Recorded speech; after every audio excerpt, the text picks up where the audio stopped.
In fact, my then wife, I remember her calling me once, and I had closed the store already, and she said, Ken, we have to close the store. We're insolvent. We were losing about $20,000 to $25,000 a month. I'm pretty stubborn, though. And what I was experiencing is people would come in the store, and they were happy we were there. They appreciated us. And every day, though it was a real small grow, every day, just a little, week after week, you'd see growth. And so even though it was only probably about my fourth month, I was pretty convinced that we were on our projection was looking pretty good. So I'm going, no, I'm just going to keep going.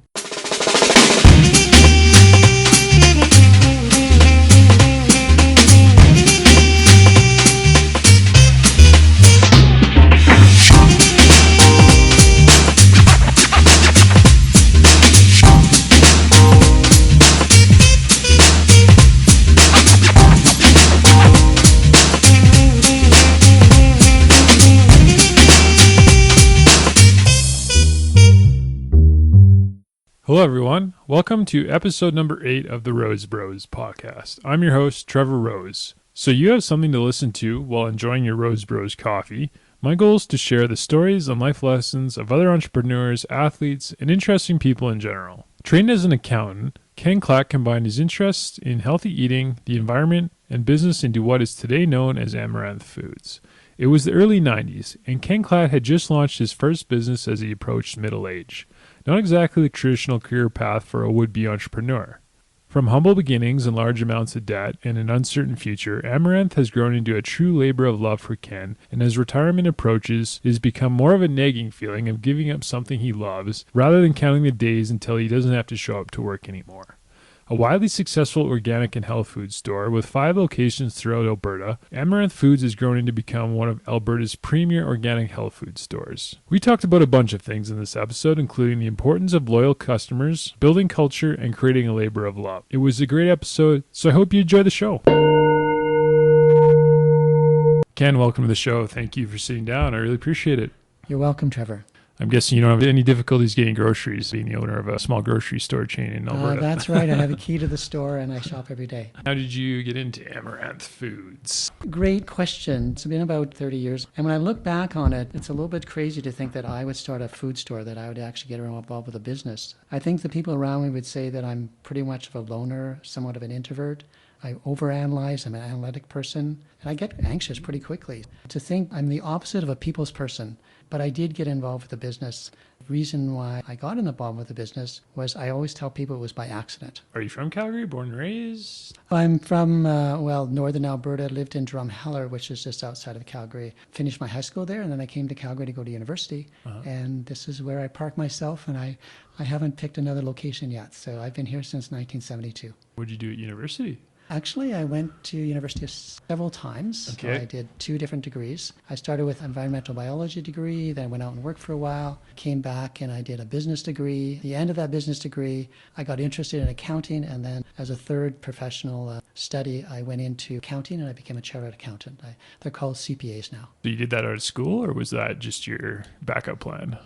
With my life, there's no plans. Right. Everything is by default and almost by accident. So it was very unintentional. I went into the business degree, and it was somewhat unintentional that I went in to become a chartered accountant. And as I said, I got into business by default. What did you do when you graduated? Did you get right into the health food store, or?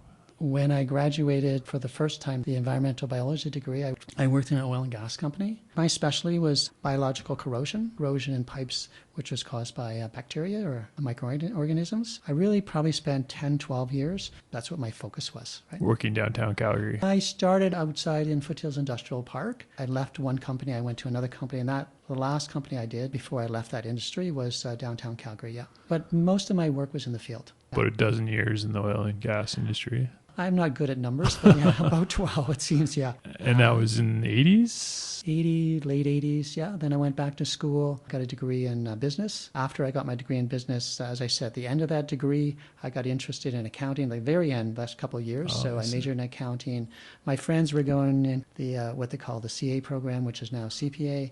I didn't think I would ever make that, but they convinced me I should give it a try. And I have to say I struggled a bit getting through that program, but I did persist, and I did actually become a chartered accountant, yeah. So how long did you do that for? Well, that's a good question.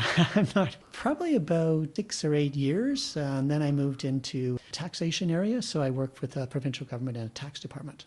This takes you to your early 30s, I would imagine. I'm not counting my days, but I'm thinking it's almost in the 40s by this point. So somewhere in there, I'm working for the provincial government tax department. I'm interested in environment.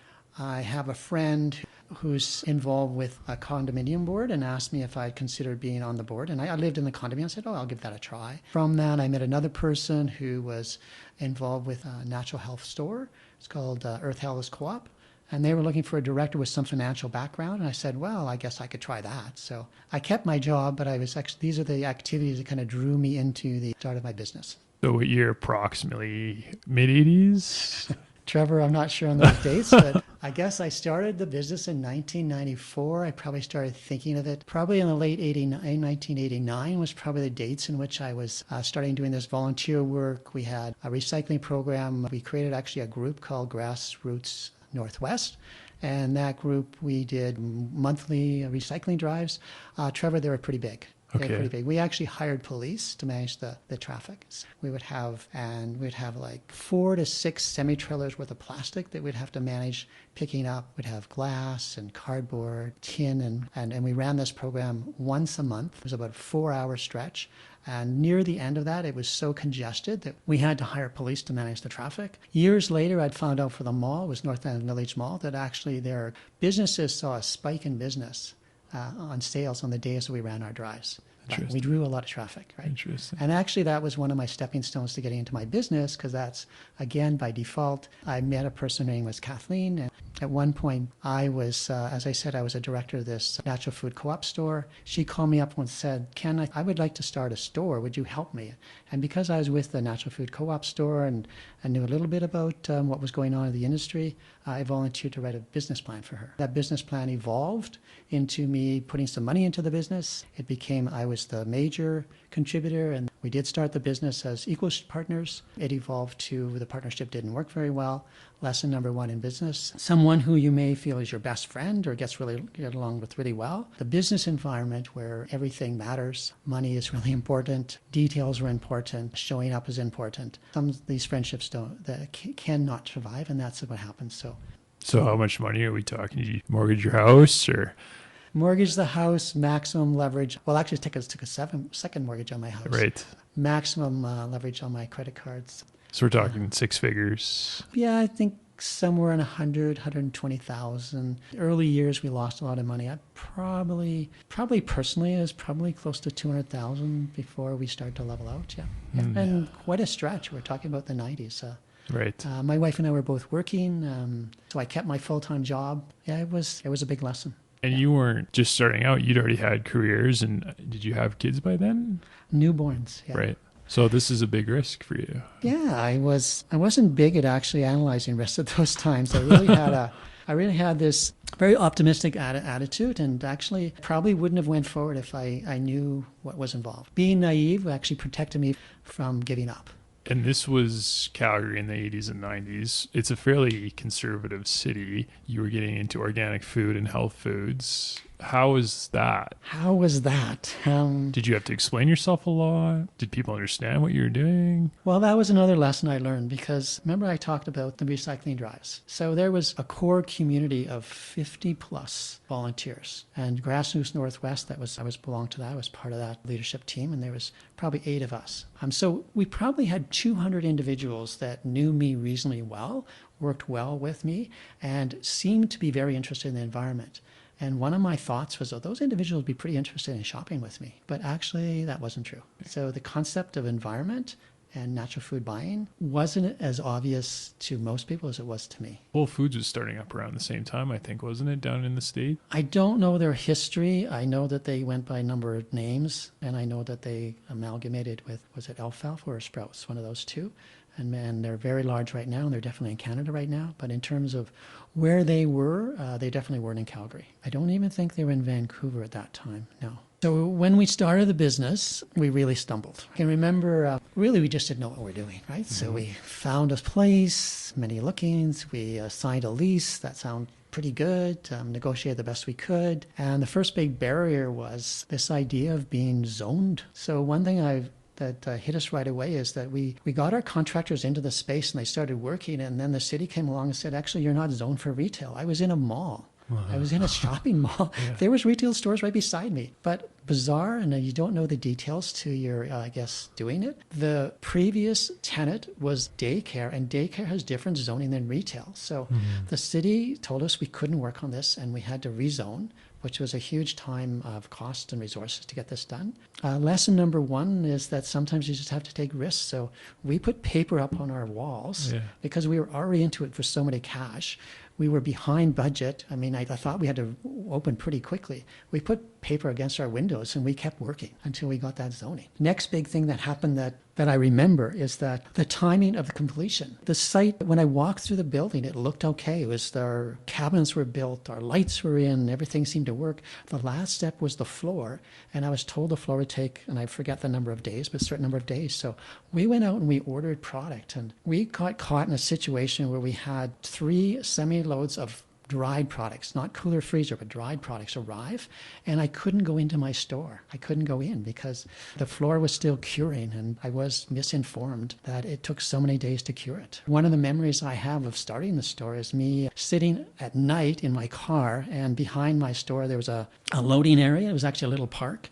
And I had all these pallets of chips and cereal and canned beans sitting there waiting, and because I couldn't get it inside, I had to protect my investment. We did get in the store, though, and I guess that was another stumbling and learning experience. Says, when is the store ready to open? I didn't know the answer to that question. When does it open? So each day, I remember one of my longest term employees is Paul Cadell. He's still with me today. Started a year before the business started. Each day we'd go in and say, okay, we have to fill out this shelf and that shelf. We hired forget his title, but he was a person who set shelves. So he's a professional guy to set up grocery shelves, the stock on the shelves. So he came in for 3 or 4 days. So we'd get product in, and we'd fit product on the shelf, fine-tuning. People would knock on the window outside and say, when you're open? I'm going, oh, maybe next week. And then the phone would be ringing. People would say, when you're open? And I remember it was like in the middle of the afternoon one time I said, I've had it. I just can't keep this business going without opening these doors. So officially, we're open. Okay. And it was like in the middle of the day, we just turn the lights on, turn the open sign, and said, we're open. Yeah. And everything that we hadn't done, we just continued doing. So I didn't even know when to turn the lights on. So that was different for me. And you were still working at your full-time? I kept my full-time job probably 3 years, yeah. You were working lots? I worked a lot. So I had someone else manage the store. 9 to 5, Monday to Friday, was taken care of by staff. The evening, which was 5 till 9, we were open till 9, and then closing the store down. I was all by myself, and I would close the store, and that was Monday to Friday. Saturday, I was there all day, and Sunday, my then wife and myself, and at one point my 2 children, would be at the store, and we would be doing the other things that have to be done, the cleaning, the stocking, paying bills, ordering. That all got done when the doors were closed. And same thing with the Sunday. There was never a situation where someone did an analysis or that we should be open or closed on Sunday. But there was a point in which people would be calling, people would be knocking at the windows and going, are you open? Sometimes we let them in for 1 or 2 things. I said, you know what? Too many people are asking. I'm going to be open Sunday. And so I just made that decision, and then I just started being open Sunday. Yeah. Where was that original location? It was in Arbor Lake. Yeah. Where you are? No, actually, it was where Colonel Sanders is in Arbor Lake. Okay. There's the co-op, Colonel Sanders, and they're right in behind that. That's where we were, yeah. So it was actually a very bad spot. Not a good spot. Oh, bad spot. Location. It was a bad location. Even the time we left, new customers, when I moved the store, people would say to me, oh, you're new. I'm going, no, I'm not new. I've been here for 5 years, right? And they'd say, oh, I never knew you were in Crowfoot. So it's really when that place was a little hard to get to parking wise. Well, actually, I even met competitors. There was a supplement store that was again closer to Co-op, but it was across from Rona. They would actually tell me I've hired staff from that store, and they'd said on a fairly regular basis, people would come in and say, I'm trying to find Amaranth. Can you help me? You had a big loan. You had to get the store going. You had to invest in inventory. How did you manage cash flow in those early days? Because at the end of the month, you got to pay your bills. We managed it poorly. In fact, my then wife, I remember her calling me once, and I had closed the store already, and she said, Ken, we have to close the store. We're insolvent. We were losing about $20,000 to $25,000 a month. I'm pretty stubborn, though. And what I was experiencing is people would come in the store, and they were happy we were there. They appreciated us. And every day, although it was a real small grow, every day just a little, week after week, you'd see growth. And so even though it was only probably about my 4th month, I was pretty convinced that we were on our projection was looking pretty good. So I'm going, no, I'm just going to keep going. I'm going to keep going. I can remember times where we didn't pay our bills, and I can remember calling up companies and begging them to ship. We got in a situation where I would go to the bank and make a deposit, like a wire transfer, and then they'd send product. But all along, our sales were going up. We were just getting better at retailing. We were learning what not to do and what to do. Our ability to attract staff started to take some sort of direction. We had some big hiccups. Partnership I got involved with didn't work, and about 3 months into it, that fell apart. And that actually worked to my advantage, because even though it took money to pay my partner out, it gave me ability to run the store without the noise, right? And all the energy we were spending on not seeing eye to eye and things. Mm-hmm. Now, all of a sudden, one person makes the decision. It really elevated and allowed us to grow much quicker. Did you have to take another loan to buy him out? You're up to your eyeballs at this point. We went to our customers twice, and to my friends once for money. Okay. So under 3 times in my history, we went. And so the first one was to customers. So we told some of our bigger customers that we were having trouble, and we asked them for a straight loan. Interest rate like it was then, 5-6%. Got these $10,000, $5,000 checks, got over that hump. Working 7 days a week. That seems to be a cliche, but that was my reality. No family trips to Mexico or Hawaii at this point. No, that came later. Yeah. Fortunately, that came later. And it took a toll on the family. Marriage breaks down for a whole bunch of reasons, but it's certainly an added pressure of not spending the time on developing your personal relationship. Has a pretty big negative. It has a cost. Now, my then wife did work in the business, was my controller, and helped me tremendously. In fact, one of our challenges with separation is now not only did I lose a partner and inherited 2 small children that I was for 4 days a week, or 3 to 4 days a week, that I was responsible for 24/7. I also had to find a controller that was as good as my ex-wife. That was my number 2 time in which had to go out and look for money. On that one, again, customers came through. They lent us money. Well, actually, that one was customers, and also there was a group of friends. Now, on the friends, what we did is we actually did shares. I actually stole shares in the company, and I diluted my ownership. 1992 you started. 1994 we opened. 1994. You got it going, a lot of work, had to raise money. When did you separate from your wife? That's a good question. The final separation was in 2000, so it was 1999. Do you think that pressures of starting a business were one of the reasons things didn't turn out too well? Looking back about relationships you can't take for granted, and they need to be worked on every day. Whether it's a relationship with your children, with your staff, with your customers, or with your spouse, you have to work on them every day. You have to do something to think about them. You have to listen to your individuals to make those relationships. It's a give and take. If you don't put the resources in, you can't coast. By 2000, the business was probably doing all right. Well, that was my next random event. One of my there's 2 early customers that stand up in my life. One, her name is Pat, and the other was Judy. I'll call her Dr. Judy. Both inspired me because they were dedicated. I was going to get into that. Inspiration, yeah. They came in regularly. They were serious shoppers. They bought lots of their groceries. They gave me tips on how I would be a better retailer. They were supportive. There was this element, though we were the business owner and they were a customer, there was like a relationship. There was a type of relationship growing. Even now, I run into Pat. I kid her about the only reason I have a business right now and then I'm about to retire, and I can say I was pretty successful is because of her. Because if it wasn't for her financial and her support, it just never would have happened. Dr. Judy was another customer, and at the end of my 5-year lease in 1999, just as I was about to go into a separation, Dr. Judy reached out to me and said she would like to move her location and wondered if I would join her and actually set up a business beside her. So we'd both build businesses together. It's quite a story because it wasn't quite that simple and there was a bunch of twists and turns.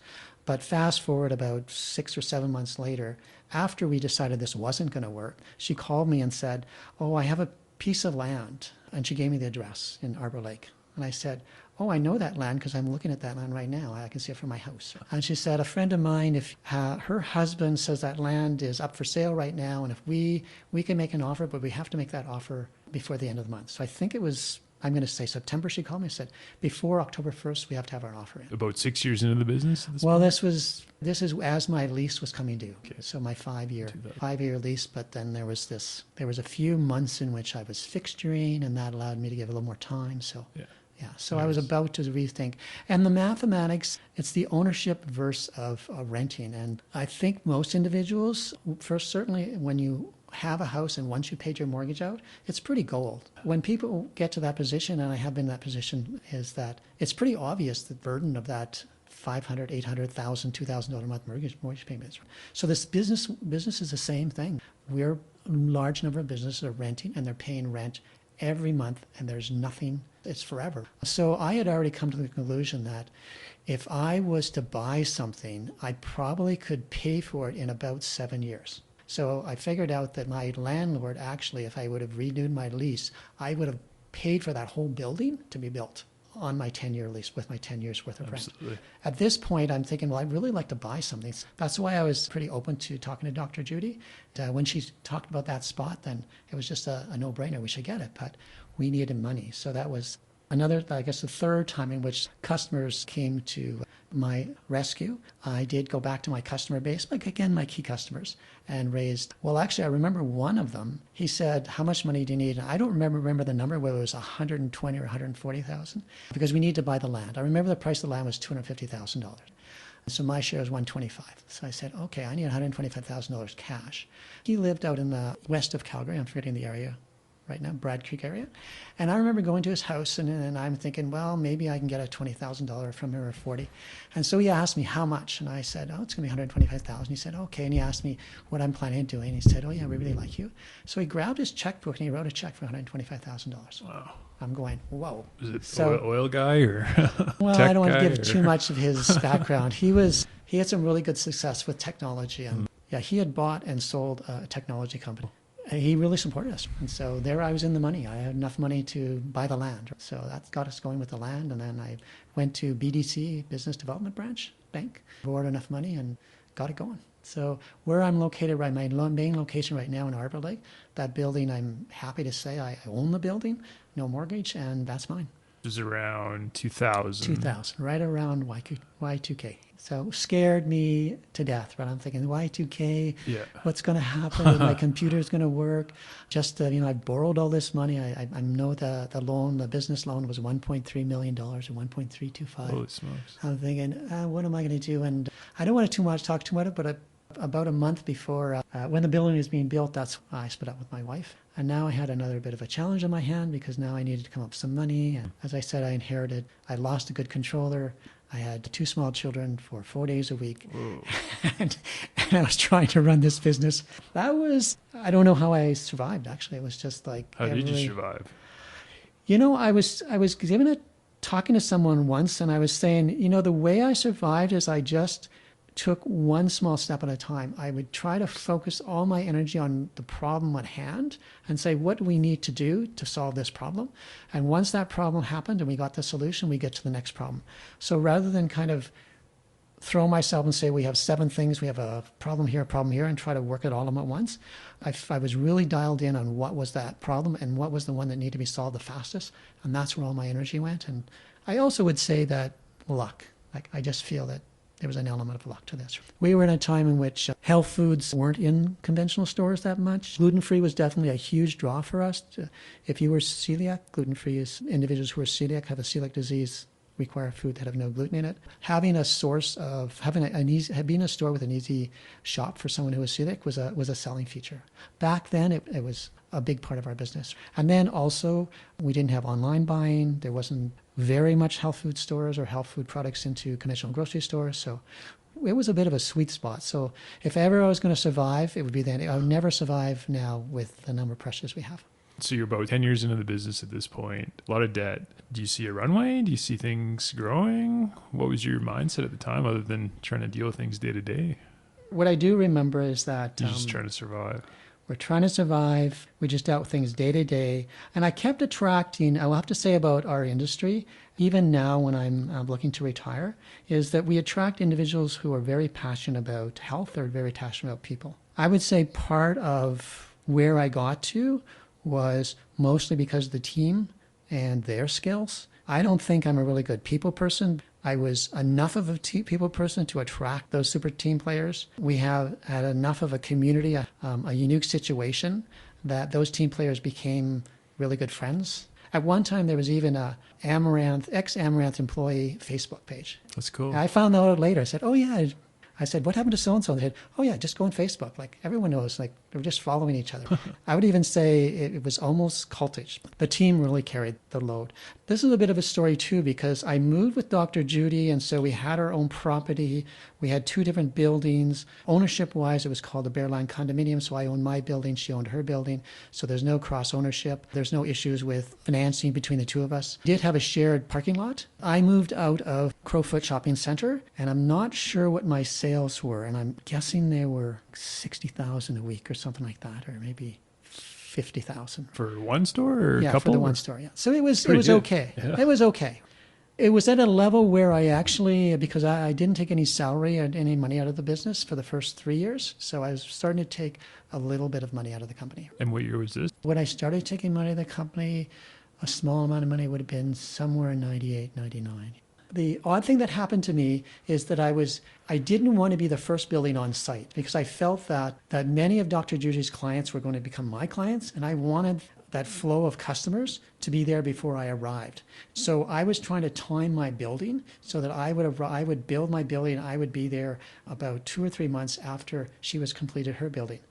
But because of some challenges and just, things were out of our control, in fact, her building not even started when I moved in. So I was on a site which half the site had big fences on it, and there's big equipment ready to bulldoze the land. The first year of my operation as my new site, it was a construction zone. And you would think, oh, that probably hurt. Oddly enough, when I moved, remember I talked about location? Even though Arbor Lake is a little out of the way, it's easy to find. Corner of Arbor Lake, John Murray Boulevard and Arbor Lake Drive. Easy to find. My sales right away went up 35%. Wow. And Trevor, I don't want to be quoted, but my memory is I had sales growth, a year over sales growth, in that neighborhood of 15, 18, 20, 21% for year after year after year. It was something I don't see now. It was a pretty big sweet spot. I had difficulty keeping a staff, as in adding enough staff. I can remember saying, oh, we have to have more storage. Let's rip out this and put cupboards here. Let's do this. We just kept changing. We kept ripping shelves apart and making them smaller or taller. We put our shelves closer together. As I said, we put shelving units above the cashier. We moved our cashiers. We created a second cashier. Well, we had 2 cashiers to start with. We created a third cashier. We're just always doing things to accommodate this huge rush of customers. Probably our highest sales probably happened about 6 years ago. We kind of peaked. Now, at this time, I was also doing other things. Like in the midst of this success and this growth, I started to grow. So I bought a store in Chinook Center, which was moved to 130th. So that was my second store. Third store location was in Joy Center, which is in the St. Albert area near Edmonton. So I developed that and built out that store. And then about 4 years ago, I opened up what would have been my last store just before, I would say, everything slowed down considerably, and that was my 4th Street store. Now, in the 4th Street store, it does tie into, I was too old at that point to do the work. And what I've known is that when you're young, or when I was young, I could start a store because I could do if I had to start at 9 and work till 10 or 11, and then day after day, I could do it. I could physically do it, right? And my mental sharpness was there. By the 4th Street store, the time of my 4th store, I couldn't do that. I got tired when we had long days. I just got tired. That was a store in which I hired a new group, which I thought would be my succession plan. They were my leadership team, and basically that store was built by a fellow named Philip. A couple of years later, I stopped expanding, and that frustrated him, and he moved on. But that store was Philip's store. He built it because I didn't have the energy to do that, right? When did things start to turn the corner? Was it 2010, 2000s where you started to see major growth, double-digit growth? No, as I said, when I moved into Arbor Lake, which is 2000, from then until about 6 years ago, so 6 years ago, so for 14 years, we actually had rapid growth. Double digits. Well, I could say double growth, yeah. And I say double digit, I don't mean 11%. I mean 19%, 22%. Never 30. Well, I went 35% the first couple of months from my old store. When I look back on it, I was in a sweet spot. Not too many business owners have that happen. I mean, I know there's business owners that turn into conglomerates, and I mean, they are the all-stars. I don't consider myself all-star at all. That's pretty rare, though. Well, you're interviewing people, so you might know what's happening now. But yeah, that was my reality. So up till about 6 years ago, I was just growing, and it was quite a crazy time. When did you start to pay down all that debt? Well, remember, I'm an accountant by trade, right? So as soon as possible. The bank loans disappeared. I don't have the exact date, but I would say definitely less than 10 years. It might have been 6, might have been 5 years. Well, they had two different loans. Well, I not only did have bank loans, but I had different types of debt. So I had the bank loan. I had two bank loans, one for equipment, one for building. I paid the equipment off first because that was the highest rate. Then I started paying off the individuals who loaned me money. And then I started to actually buy back my shareholders. And that was probably my last big financial restructuring when I went to BDC, and this will be a long story, but I went to BDC and said, I've got these shareholders and they own about 30% of my company, 35. I'm working like crazy. We're making lots of money. I'm giving huge dividends to everyone. You paid a dividend too. But I don't feel it's fair. Like, I'm doing all the work. And in hindsight, I was probably wrong. In hindsight, the risk they took was phenomenal, and they completely deserved that money, completely deserved it. But at the moment, I'm going, oh my gosh, yeah, I did get a $200,000 dividend myself, but I'm giving away $100,000 every 6 months, every couple. What? Like, these are big numbers. So I'm thinking, this money is going to this group, and they're making way too much money. So I thought, how do I pay them off? So I did go to business development branch, and I was surprised. I said, oh yeah, we will fund you money for this. I don't want to go into all the details, but it didn't turn out for me at all. This was too bizarre because the bank gave me a loan, I think for about $480,000. They approved it. So I'm ready to pay my shareholders out. So I don't know if I have 6 of them or 8 of them. Some of them I have to pay like $150,000. It's pretty big numbers. But I have pretty good cash flow. So my first one I think was like $65,000. So I pay $65,000 to a shareholder. So here's your payout. And they knew I had a meeting, and they knew they were coming. And I went to the bank and said, I've just paid my shareholder out $65,000. Can I get $65,000? It didn't happen. You're going, somehow I didn't understand the process, but the bank made me jump through all sorts of hoops. And even though these are individuals who had their money and I had canceled their shares, the bank delayed. In fact, it was probably about a year and a half, maybe 2 years went by. I continued to pay off my shareholders. I think my total amount that I actually borrowed from the bank was like $110,000. And then at one point the bank said, you've got this loan. Are you going to draw any more money? I said, I've already paid these guys out. Yeah. It was so difficult for you guys to give me money that I've actually paid them out. I'm done. Mm-hmm. I'm now going to start paying you out. So my actual last kind of debt thing was this BDC loan, somewhere 100-some thousand. Yeah, I was a little bit shocked. I'm thinking, but that's what happened. So then I'm debt free. I have no mortgage. Do you remember that day? Do you remember the day you became debt free? No, I don't. Yeah, it was just another busy day. I have to say, you would think at one point I would take a step completely away from the business. You would think at one point the books that talk you about, you want to own a business, have a business, not be the business. You'd think I would have learned, but I didn't read those books very well. And I day-to-day, hands-on, not much into structure, micromanaging. That was just my lifestyle. And that's the way I did it until probably about 4 years ago, in which, when I hired that leadership team, that was probably my start of understanding that for me to leave the business, I had to create systems. There's a bit of a story about us using a program called Traction. We're still in that process. There's a bit of a story about the leadership team leaving, and my son very happily came back and showed interest. Now we're looking at him taking over the business. But there's quite a bit of a story there how that happened. It happened because we're setting up structures, we're setting up accountabilities, checklists. I'm not that person directing staff anymore. Do you wish you'd put in systems earlier? I would say, I use a word, I heard someone flippantly said to me when I was at the bank, he said, I'm living the dream. And, that was about 3 months ago. And I'm really relating to that. I would say I'm living the dream. So I would say that no regrets. It worked for me at the time. It wasn't like I was miserable. Like, I was a pretty happy guy, right? I would say, I remarried. I wouldn't say my wife would say to me that, Ken, you're usually grumpy and unhappy. I'm a pretty happy guy. And I attribute a lot to it is being in something you're passionate about. I think I'm wired to feel good if I can help someone. I'm wired to really get excited if someone figures out what I feel I figured out, is that food is really important to your short-term and long-term health. Organic food is even better.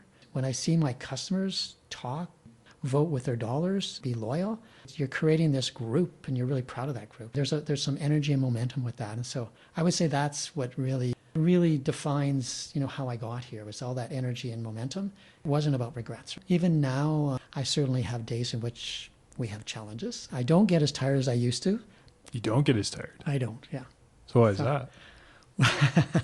Usually it's the other way around. I know. So that's my Whole Foods plant-based stories. That could be another interview, diet related. So Dr. Greger, if your listeners want to Google that, Dr. Greger, Greger, he's one of the 4 doctors that I look to a lot. I go on their websites. I follow them.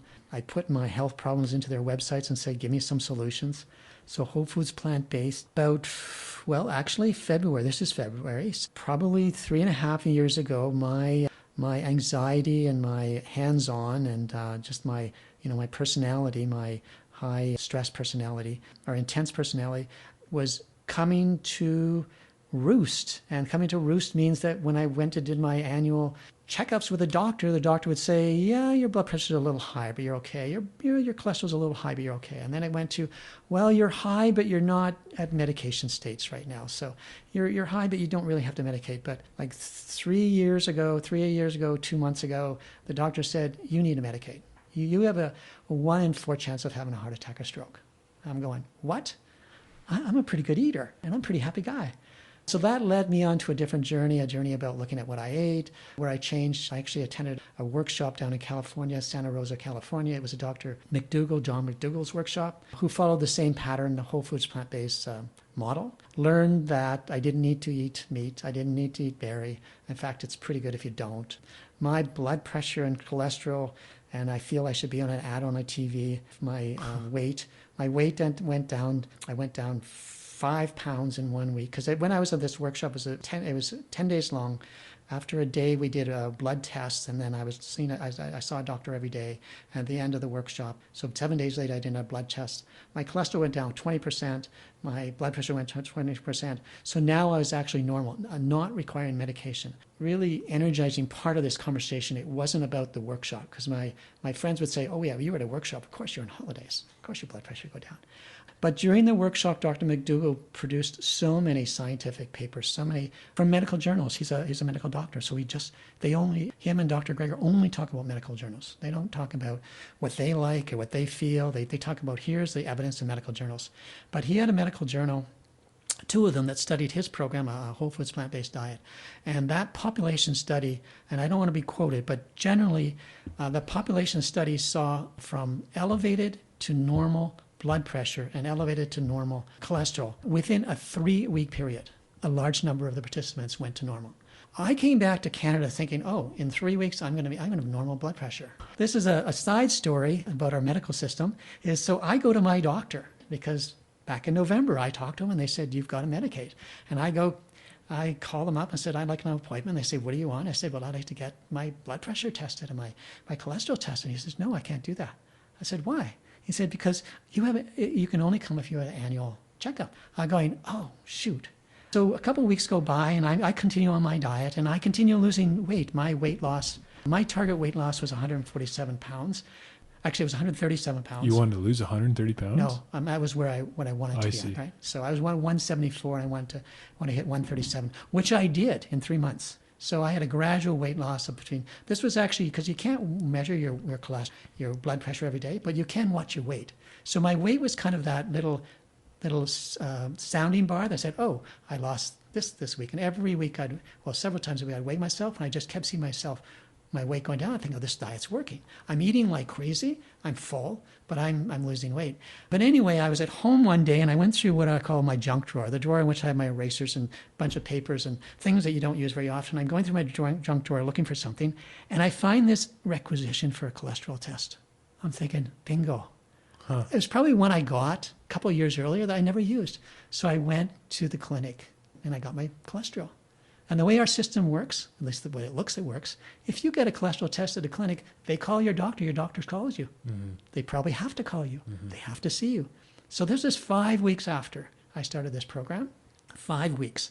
And I went to see him and I said, well, and he took my blood pressure and I said, well, how am I doing? He said, well, everything's normal. I said, do you want to know why? He said, no. I said, oh. So, but I was inspired. So within 5 weeks, I went for elevated to, so I'm pretty committed to, I mean, when I started Amaranth, it was because of organic food. I believe that it made a difference in my diet.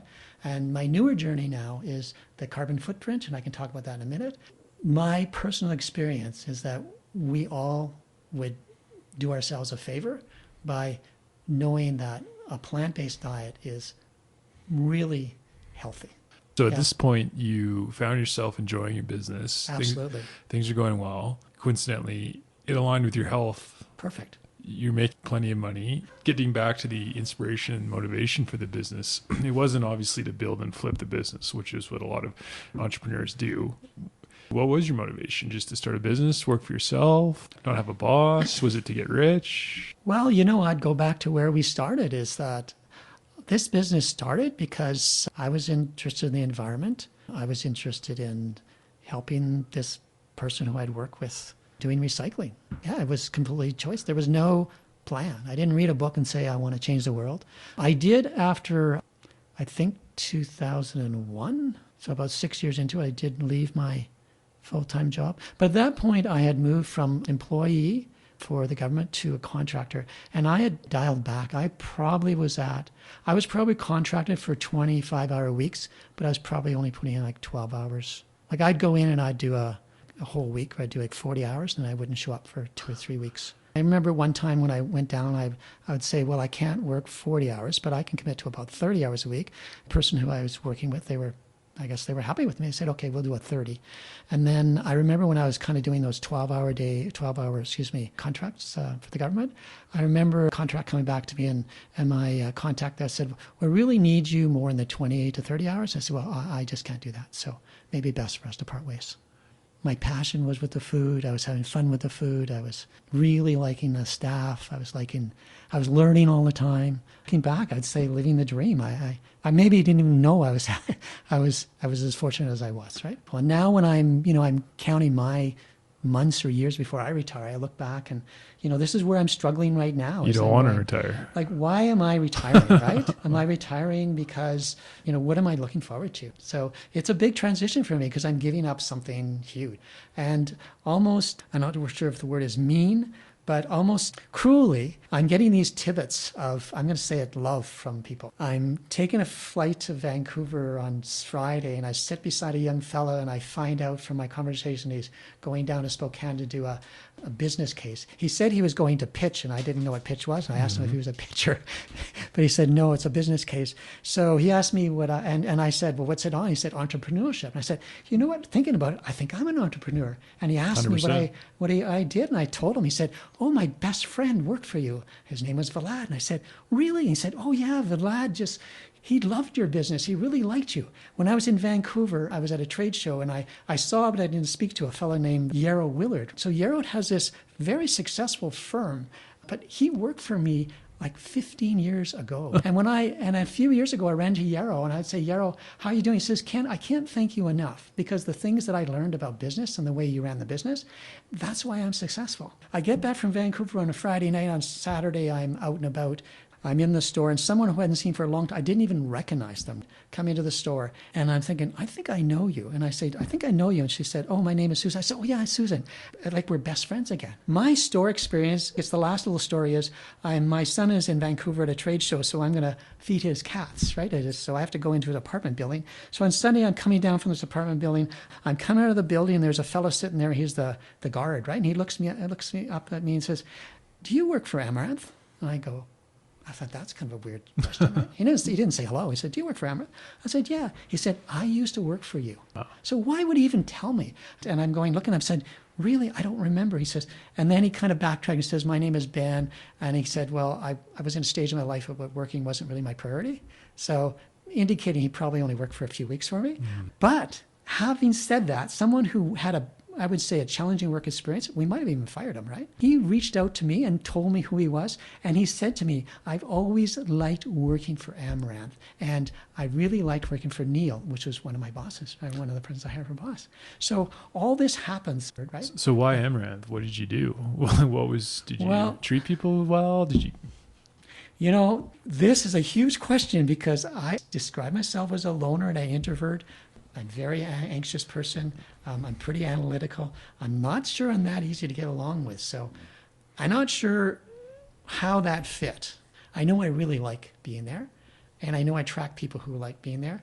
And I'm thinking we attract customers who like the whole package. So it kind of all works together and wraps. It kind of works together. Yeah. It's like all these sweet spots. Would have it worked? Did it work when I was at the government? Did anyone ever come and give me a gift from before? Probably we not. have a bit of a sad story there. Where remember I told you I raised money from friends? Someone who lent me money, his sister called me about a year ago. Well, she kept calling. I'm going, who is, I think I recognize this name, but I don't know this person. But I didn't. So her sister had already remarried. She said, my name is such and such. I'm James's sister. And I said, I know James. Yeah, he's a fabulous guy. I love him. She said, I don't know if I can tell this story. I need to tell you that James isn't with us anymore. But one of his challenges, people took advantage of him. And she said, you were the one person in which treated him so well.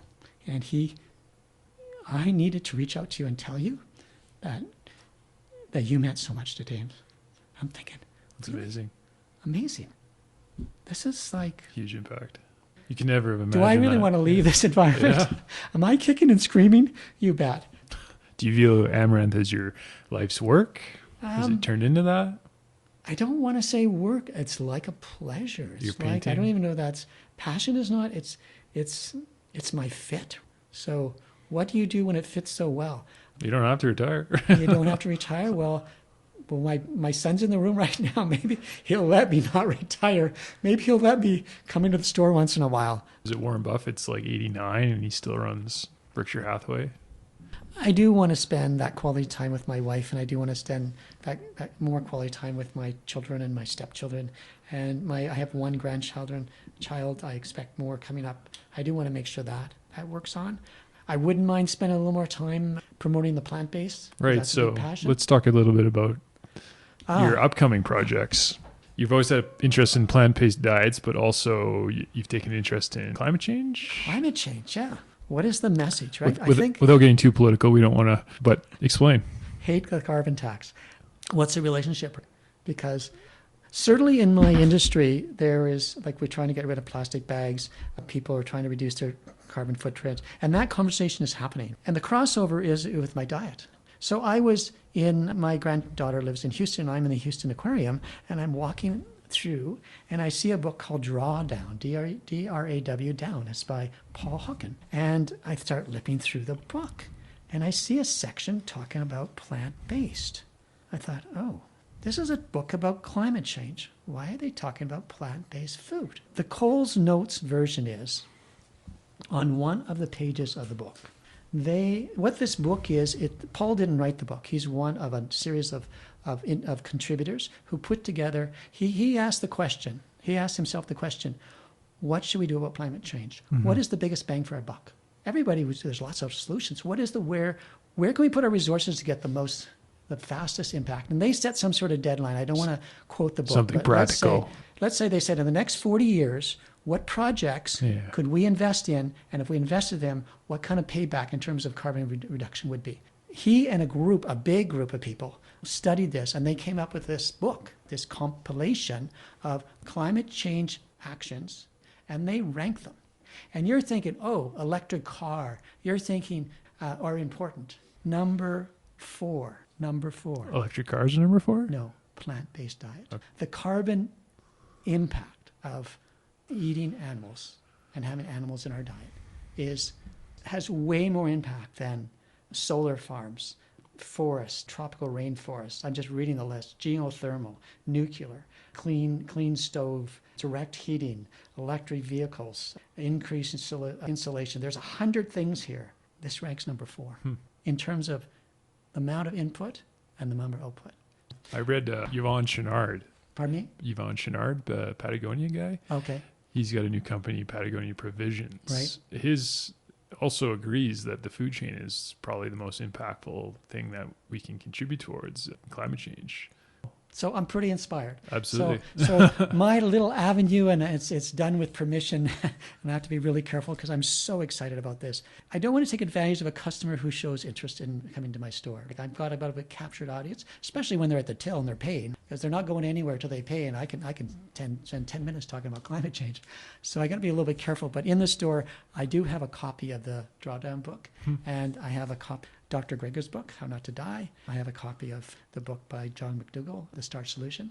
So some individuals who I feel I've progressed the conversation along enough where I'm permitted, in being polite, right, that I can share with them my excitement. I say, if you're really interested in where I'm at, and I'm not saying you should do this. I would say that's another part of, I'm not saying they should do this, because I think that's another one of Amaranth's planks, because what I didn't tell you is that when I was volunteer direct with Earth Harvest Co-op, I would go into the store. I'd be treated pretty poorly because I worked for a chartered accountant firm.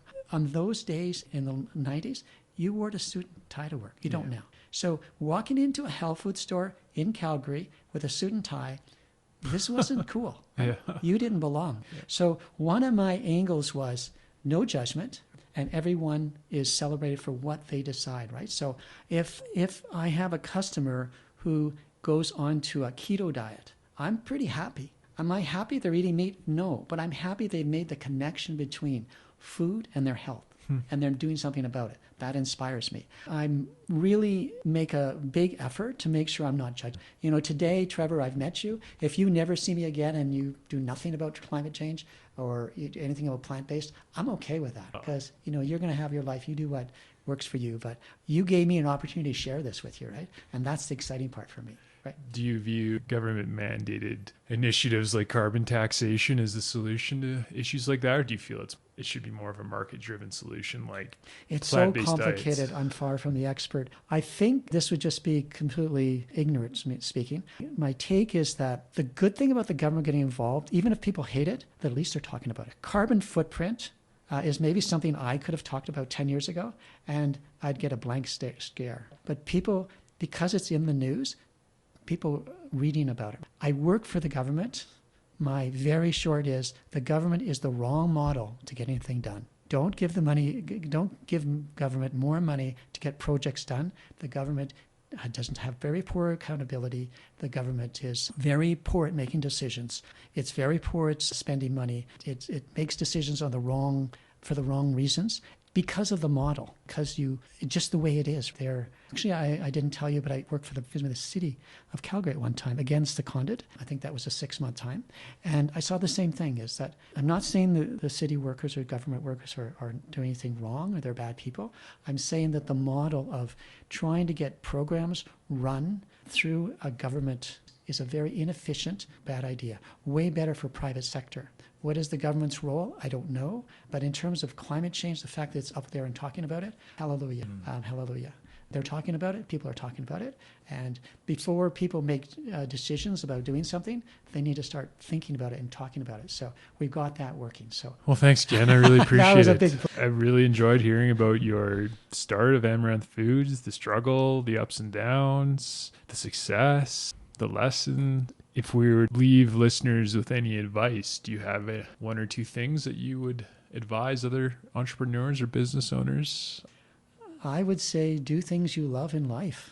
Take a moment every day and make sure you connect with somebody. Just connect. Take a second and pause. And there's a whole group of people who that's what they do in terms of connection. But I would say, take a minute and connect. That just makes your life so much richer. Well, I think that's a great place to leave it. So thank you very much for sitting down. I really appreciate your time. Hey everyone, thanks for listening. Hope you enjoyed the show.